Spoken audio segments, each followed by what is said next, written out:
Incipit lamentatio Ieremiae profete.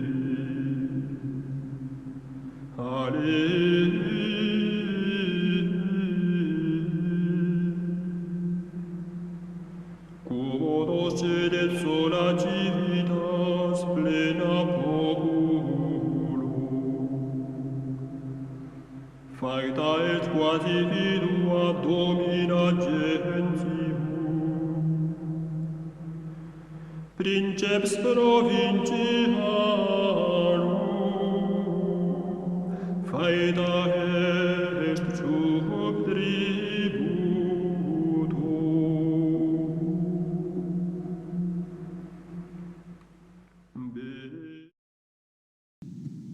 Eu queria avisar que na próxima, hoje, amanhã vai ser dia 13, que na próxima sexta-feira eu estarei em Maringá e eu vou ter uma reunião lá com o pessoal de Maringá. Não vai dar para fazer esta reunião. E ainda não sei segunda-feira eu devo dar outro aviso, mas acho que na segunda-feira também, dia 21, eu não vou conseguir. E eu vou sair de lá dia 26 para voltar para cá. Eu não sei ainda como é que as coisas vão ficar. Bem, hoje nós vamos pegar mais um Ambientes e Costumes que me ensina muita coisa. É interessante que, com o tempo, quem assiste muitos Ambientes e Costumes vai ficando com uma capacidade de ir aprendendo os temas, vai ficando cada vez mais fácil acompanhar os temas, porque a pessoa já vai entendendo por onde é que o Dr. Plínio via o assunto do Ambientes e Costumes. Dessa vez, ele vai falar sobre questão de trajes. Mas aí, no final, eu vou aproveitar o tema para cairmos num tema que também tem a ver com trajes de uma maneira incrivelmente doida, mas eu creio que vai ajudar muito a compreender. Eu não sei, eu peço desculpas porque tem uma cena que é tão feia, mas é o seguinte, aí nós temos à esquerda um cartucho. A ordem foi fundada por São Bruno, em plena Idade Média, e eles se vestem de uma maneira pobre, mas de uma maneira que, ao mesmo tempo que é pobre, é muito poética, é muito bonita. E do outro lado tem um padre celebrando missa numa praia, aliás, é um bispo, desculpe, do que está do lado de cá dele é um padre e o outro é um tonto qualquer, que eu não sei quem é. Seu Marcos, senhora, desculpa cortar, mas como que o senhor sabe que é bispo? Porque onde eu peguei a foto estava escrito que é o bispo. Ah, estava na internet. Está na internet. E aí, aqui tem o hábito e o monge. Então, estou vendo, o doutor Plínio vai dizer como é a relação entre o hábito que a pessoa usa e aquilo que ela é. E como o hábito expressa muito o que a pessoa é. Ora, um bispo é um príncipe da igreja. Ele tem a plenitude de sacerdócio, porque ele pode sagrar outro bispo, enquanto um padre não pode ordenar um padre. O bispo pode ordenar padre e sagrar bispo. Agora, olha só. Bem, isso, o Dr. Plínio fez esse Ambientes e Costumes em fevereiro de 1956. Parece acentuar-se, veja, está em 56, parece acentuar-se em alguns meios a incompreensão quanto ao uso da batina por sacerdotes religiosos. A sabedoria da Santa Igreja, entretanto, não falha, e é iniludível sua preferência pela batina. Quer dizer, a Igreja prefere a batina. Acontece que isso, a onda progressista já estava começando a combater isso. Esse é um padre atual, evidentemente, não conheço, não sei o nome dele, mas eu sei que ele está utilizando uma batina, como é muito comum hoje entre padres novos. Bom, vamos em frente. Não parecerá, disso menos, o assunto, que não é assunto sem importância, Aquila non capti muscas, a águia não pega mosca, né? Então, diz, a igreja não se preocupa com ninharias. E se ela toma posição em face da questão, é porque essa não é ociosa nem vácua. Quer dizer, se a igreja se ocupa de uma coisa, aquilo não é uma ninharia, não é uma coisa que não tem importância, que seja vazia.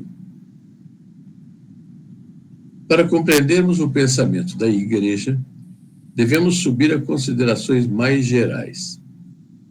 Está na ordem natural das coisas, isso é muito bom registrar, que o homem espelhe sua alma na fisionomia, na voz, na atitude e nos movimentos.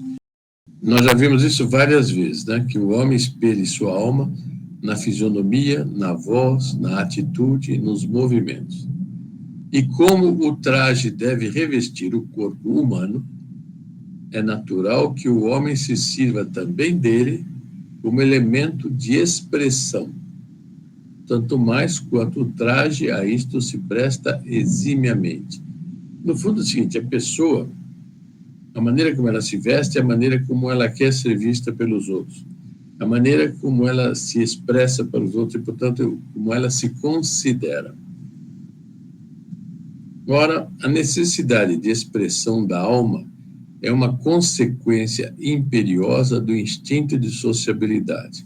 Quer dizer, os seres humanos têm instinto de sociabilidade, têm uma propensão a formar sociedades, se associarem, a ter atos conjuntos. Então, evidentemente que a expressão da alma é fundamental para atender esse instinto de sociabilidade. De onde recusar ao homem esta possibilidade é, em si, falsear o próprio modo de ser da alma. Quer dizer, se a pessoa fica proibida de se apresentar como ela tem o desejo de ser, ela tem uma profissão, tem uma vocação, tirar isto é falsear o próprio modo de ser da alma. Por isso, os costumes sociais consagraram em todos os tempos e lugares certos trajes como característicos de profissões ou estado de vida, que exijam uma conformação de alma muito peculiar.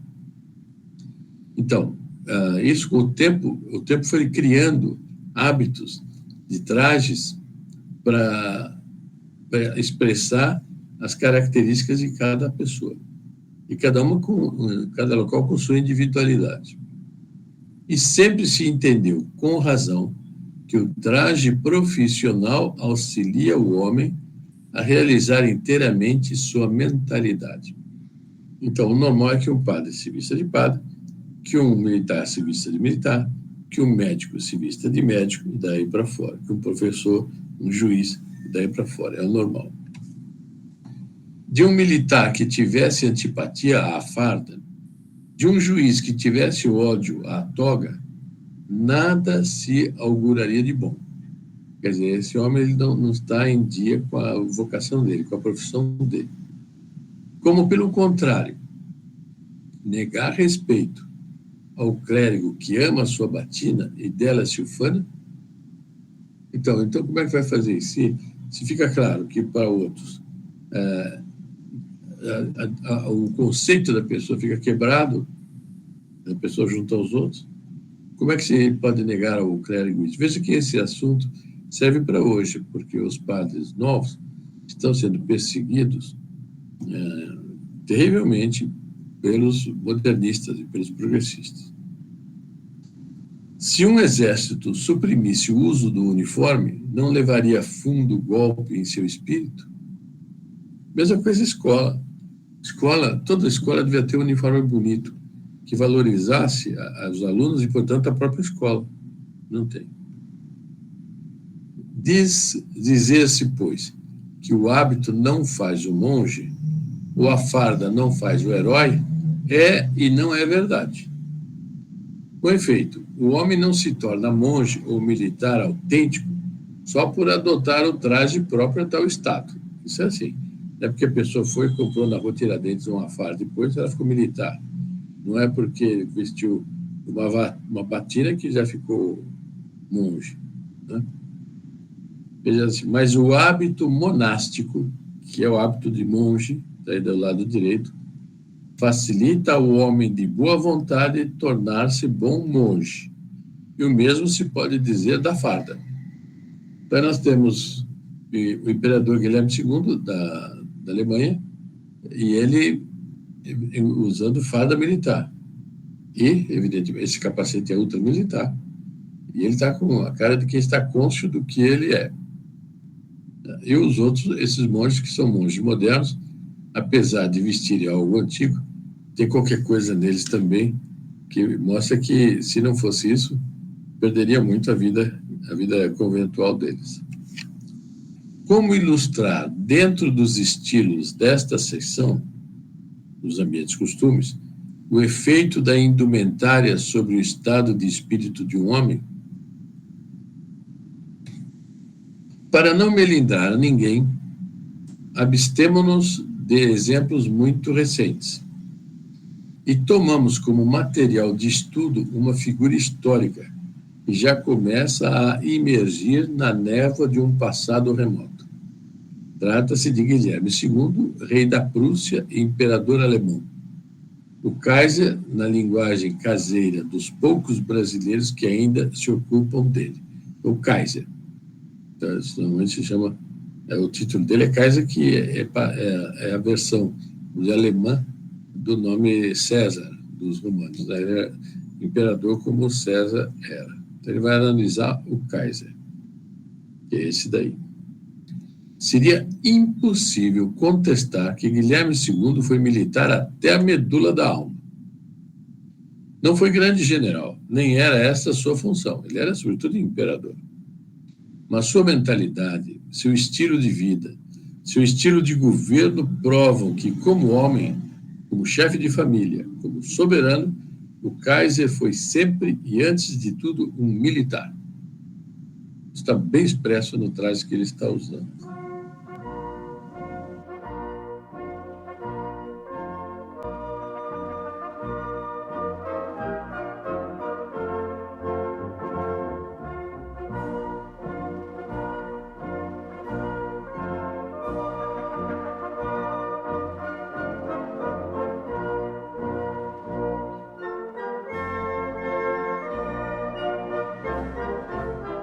Ei-lo em um campo de parada a transmitir o bastão de comando a uma alta patente. Quer dizer, ele é o imperador. E vejam o seguinte, como é bonita essa cena. Ele, para transmitir o bastão de comando, que certamente ele vai sair, e o outro que vai assumir o comando, ele estende o bastão, mas ele não se dobra. Ele fica ereto. E o outro que tem que se curvar e pegar o bastão. Aí está demonstrada a desigualdade que existe entre os dois. E é inteiramente certo fazer dessa maneira. Porque ele é imperador e o outro é o general. O outro vai passar o bastão da mesma maneira que o Kaiser está passando para ele vai passar para um inferior dele. Esplendidamente fardado, montado com uma naturalidade cheia de garbo, o seu corcel, o imperador se sente visivelmente em seu elemento. Ele está naquilo que ele é. Numa situação em que se desdobra com segurança, com amplitude, com brilho, toda a sua personalidade. Ele está encaixado exatamente naquilo que ele é.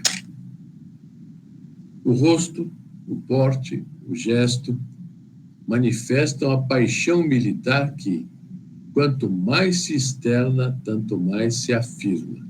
Isso é próprio do militar. Né? Então, ele está fazendo questão de mostrar o quanto ele é militar, apesar dele ser também imperador. Pelo contrário, em traje civil, esse que está aí com a bengala na mão, a alta, assim, a bengala para cima, dir-se-ia que nem é o mesmo homem. Sua personalidade parece desbotada e sua atitude forçada. E olha, ele está de terno, né? Está de colete, mas acontece que isso, em comparação com o traje de general, e aquelas insígnias todas que ele está usando, veja como ele diminuiu. Então, sua personalidade parece desbotada e sua atitude forçada. No fundo, é o seguinte, ele está fora do que é propriamente a função dele. Suas qualidades militares transparecem na medida do suficiente para contrastar com a indumentária. Quer dizer, ele tem, fisicamente, ele é militar, mas a indumentária dele é civil, não é militar. Esse contraste aparece. Se o Kaiser e todas as suas tropas tivessem de usar tal traje civil, o exército alemão teria sido o que foi? Absolutamente. É por uma questão de traje. Evidentemente não. Porque se a farda não faz o bom soldado, ajuda muito o militar a adotar o espírito de sua classe. Veja bem, adotar o espírito de sua classe. É fundamental se trajar como deve. Não adianta a pessoa, por exemplo, se vestir de uma maneira que não tem... Ela cobre o corpo, mas não tem o espírito da sua classe. É preciso ter o espírito da sua classe. E por que não valeria para o clero, mutatis mutandis, o mesmo princípio, quer dizer, mudando de assunto, mudando de prisma, por que não valeria da mesma maneira para o clero?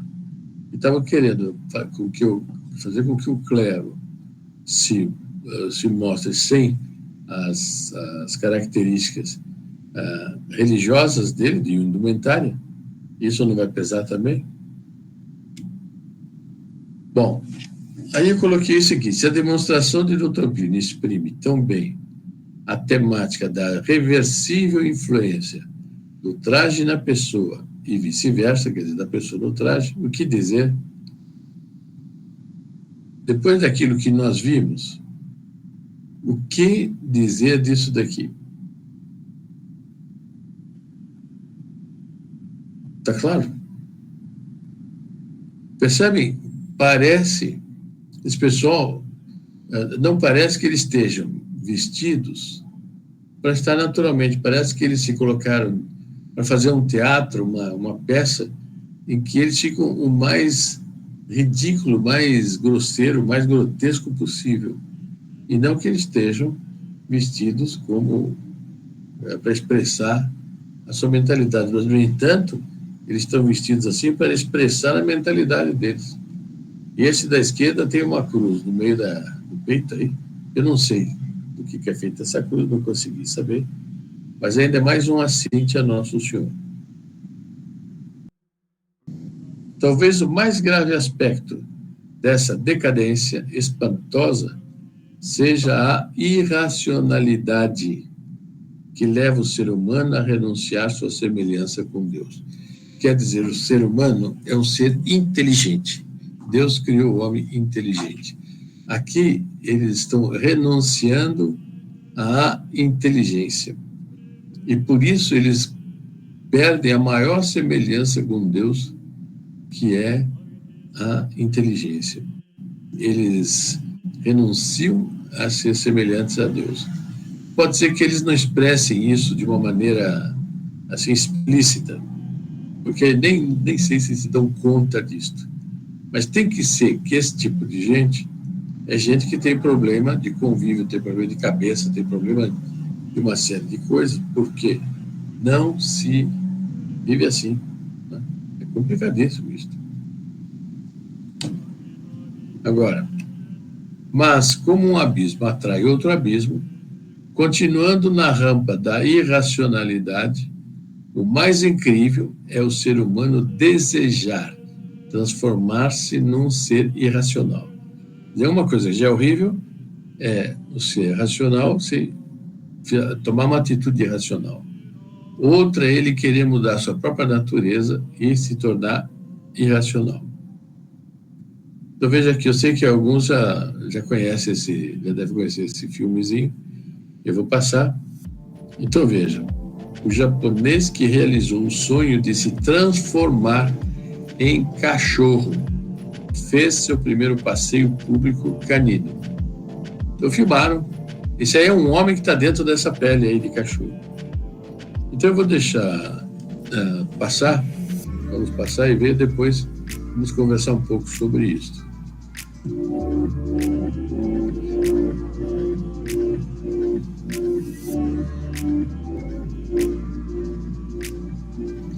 Veja a naturalidade com a qual ele é tratado.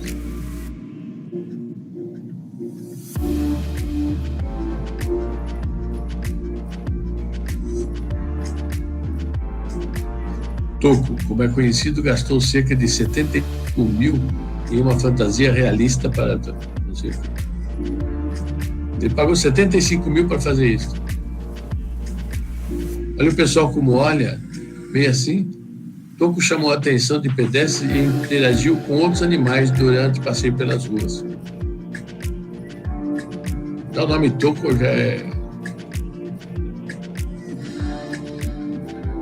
No vídeo ele mostra suas habilidades como a capacidade de rolar o chão, dar a pata e acenar.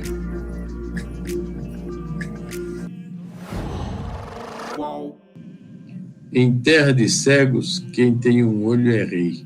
Nossa gratidão a quem nos ensinou a ver dessa maneira a realidade. Nossa Senhora de Fátima, não tardeis. Aonde vai parar o mundo? Imagina se essa moda pega.